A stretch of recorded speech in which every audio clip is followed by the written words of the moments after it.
Patuloy na rin ang isinasagawang paghahanda ng Meralco para tiyakin ang mabilisan nilang aksyon para maibalik ang maayos na supply ng kuryente.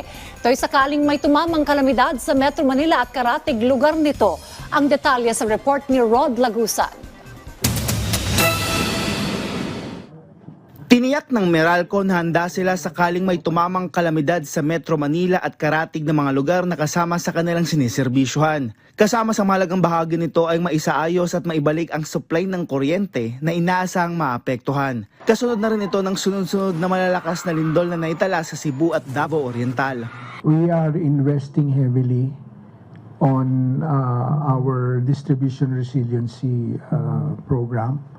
We have continuously upgraded all our facilities from poles to wires to our substations.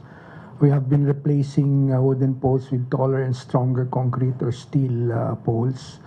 We have been relocating facilities from areas prone to hazards. Anya, kasabay nito, regular ang kanilang pagsasagawa ng maintenance sa kanilang mga pasilidad. Oras na may kalamidad, may protocol na nakalatag ang Meralco para tumugon. Paliwanag ni Saldariaga, naghahanda sila sa worst case scenario. Kabilang na ang mismong gusali kung saan ang central operations nito ay sumasailalim na sa retrofitting. Bukod dito, nakakalat ang kanilang mga tauhan sa iba't ibang mga lugar, ang North, South at Central, na kayang makakilos o makatagon ng sarili. While we have a central system control here, they can be decentralized also or even controlled from other areas. Para alternate system control location. Ayon sa Meralco, sa pamamagitan nito, kahit na maputol o maharangan ng daan, ay may mga tao at equipment sila na tutugon at magagamit para maibalik ang supply ng kuryente, tulad na lang sa mga ospital na inaasahang maapektuhan ng lindol. Yung networks namin, yung mga linya namin is capable of switching. So kunyari mawalan, isi-switch sa iba.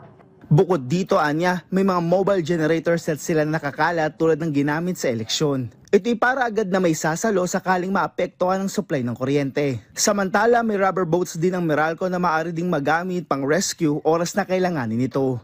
Rod Lagusad, para sa Pambansang TV, sa Bagong Pilipinas.